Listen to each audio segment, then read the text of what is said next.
You are watching Trinity Episcopal School Production Network. TESPN.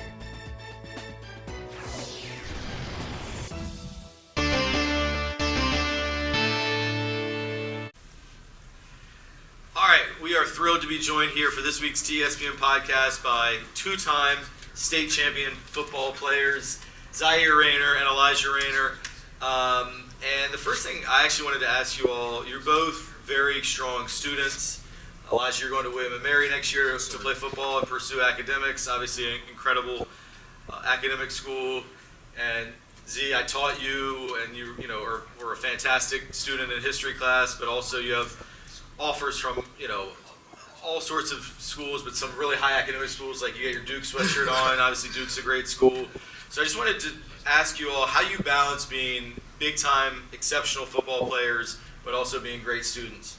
You want to go first? Yeah, I'll go first. I know for me, I try to get all my school done, like at school, so I don't have anything to worry about at home. So I prioritize my study halls towards getting homework done, doing all that stuff. So when I get out of school, I can train, lift, do whatever it is, like football-wise. But if I have like a little work left over, I tend to get done before I go to bed. So that's kind of how I do it. I think for me, it's all about balance. I think for me, it's all about time management.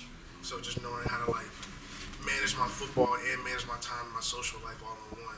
And I feel like what makes a great athlete or a great person is knowing how to juggle all things at once.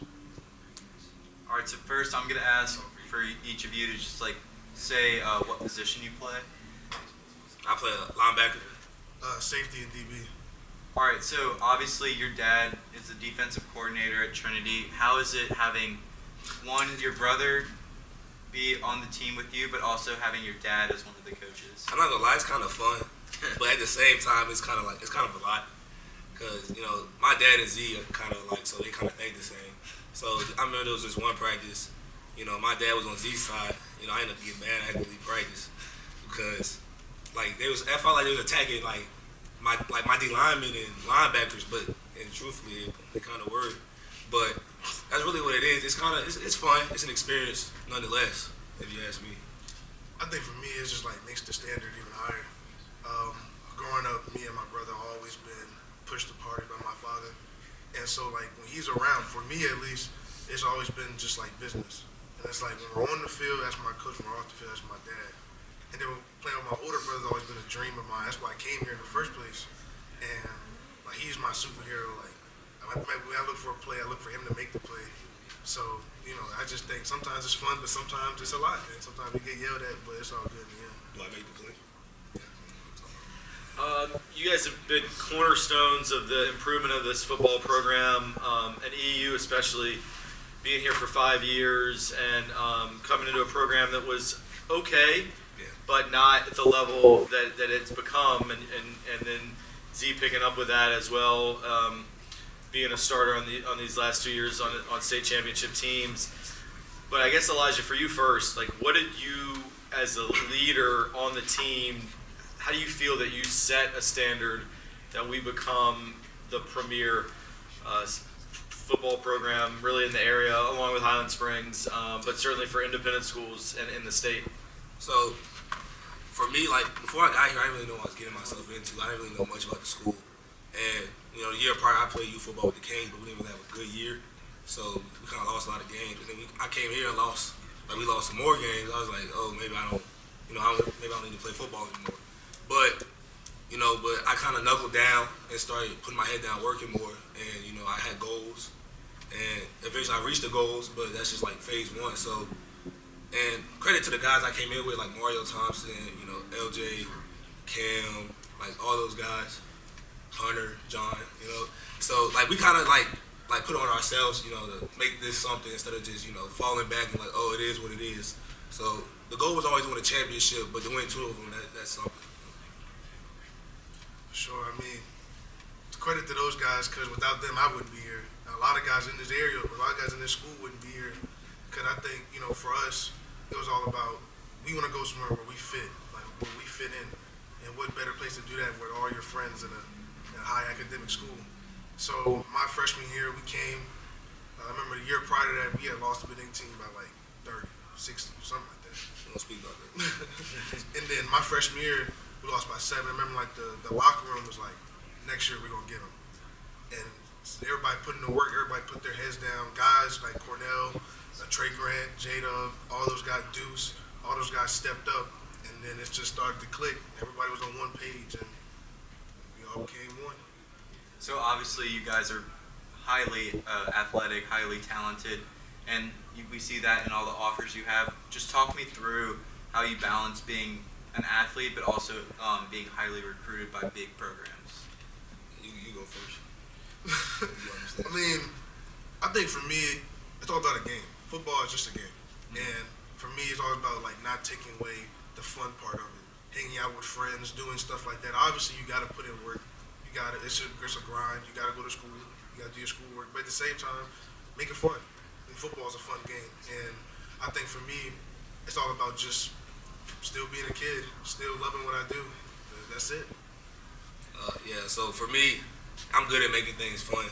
Sometimes my dad thinks I don't take things serious enough, but like for me, having fun is kind of like how I do it. So like I train with like Rio, Hunter, all the guys. So training is fun, lifting is fun, and like even when I come to school, I'm with them and we interact with other people. But like we just kind of like we push them like make fun out of everything. And I'd like to ask you guys about the coaching staff in general, and we already talked about your dad pushing y'all, but talk about Coach Mickens, the head coach, who's been the architect of the growth of this football program. But the coaches in general, but especially Coach Mickens, what role has he had? Eve, first we'll go with you. For me, I remember when I came here for like, what's it called when it's a basketball game? Like you do something. Titan Night? Yeah, so I was here for Titan Night. The first person I met was Coach Mickens, and he said, I'm gonna get you one of these. He had his ring on. He said, he's gonna give me one. And Coach Mickens, he's a great person. He pushes everybody, no matter what the cause is. Like he puts all his emotions aside to get what's done. Like whether you like it or not, whether it's your way, his way. If it gets done and you do it right, he's not gonna complain. Also, he also pushes like other coaches to get things done and be right. And I'm not gonna lie, I'm gonna miss Coach Mickens because he did a lot for me. He cracks me up every time I see him, I'm not gonna lie. And yeah, all love for Coach. I mean, for me, like, I take the game very serious. So Coach Mickens always like the comic relief, like telling everybody, like, practice gets really intense. And Coach Mickens like the guy, like, yeah, he'll ramp it up in the same breath. He's like, all right, like, come on, guys, like, you know what I'm saying? Like, let's, you know what I'm saying? But I feel like for me, Coach Mickens is like, he's like the glue. Because without him, I like a lot of people, they hit butt heads at practice and other stuff, but he always the one that brings everybody together. And, other coaches like Coach Bell is really hard on us too, but, he's one of those guys, like, in the end, like, you make a play in the game and give you a pat on the butt. Even if you make a mistake in the game, give you a pat on the butt and be like, we good. Like, that's how a player coach, that's how a coach Mickens is, that's how a coach Bell is as well. Coach Bell. I remember Coach Bell, it was like 1 year of practice, he started yelling at me. Because I didn't know the plays or something. And I got home and I got yelled at by my dad too, so I was like, this is... Get it from the offense and the defense. Get it from side. everywhere. That's why Z just sticks with defense. Exactly. He's going to play some offense this year. I hope so. All right, let's just end it with a quick lightning round. I'm just going to come up with a quick question, just super quick answers. We'll do 4 or 5 questions for each of you guys. All right, your favorite pregame meal? Spaghetti. Chicken Alfredo. Hype song to get you hyped up before a game? Any Little Baby song. Any ESTG song. Toughest opponent? St. Mary Riker. St. Mary Riker. Your favorite game from your career? Benedictine, first time under the lights at Riker. Benedictine here, first state championship game. Favorite NFL player? Cam Newton. Buda Baker. And if you could live anywhere, you have plenty of money, you can live anywhere on earth, like where would you want to live? Toronto, Canada. Dubai. And which, if you two got in a wrestling match, who would win? Me. Cap.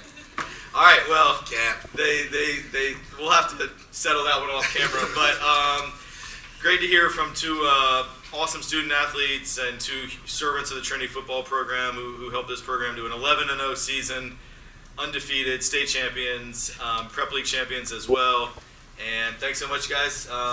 So we have a little studio audience here as well, some visitors. Anybody here So this is going to be on our website, our YouTube page. Any of you have a question for these guys?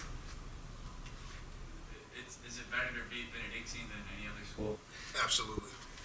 For me, I would say yeah, because I lost to them so much before we beat them, and I had to like the memes they put out was outrageous. I'm not even gonna lie, like it was just I don't want to speak on it. It was just beating them was just. Once you get here, like I didn't know about the rival before I got here. Once you get here, like nothing will matter more than beating Bennington. You'll understand. Like, you'll understand. But St. Chris too, because St. Chris too. they're weird. They can watch this too. So I hope they see me. I have all respect for all the Richmond schools are great in their own way. Any other questions? Trinity, of course, is the greatest, though. All right. Well, thanks everybody that tuned in. Thanks to our live studio audience, and especially thanks to my partner Nathaniel Milligan, and most especially thanks to Elijah and Zahir, and thanks to Wally as well for all that he's done for this program and getting these young men here on this earth. All right. We'll see you next time.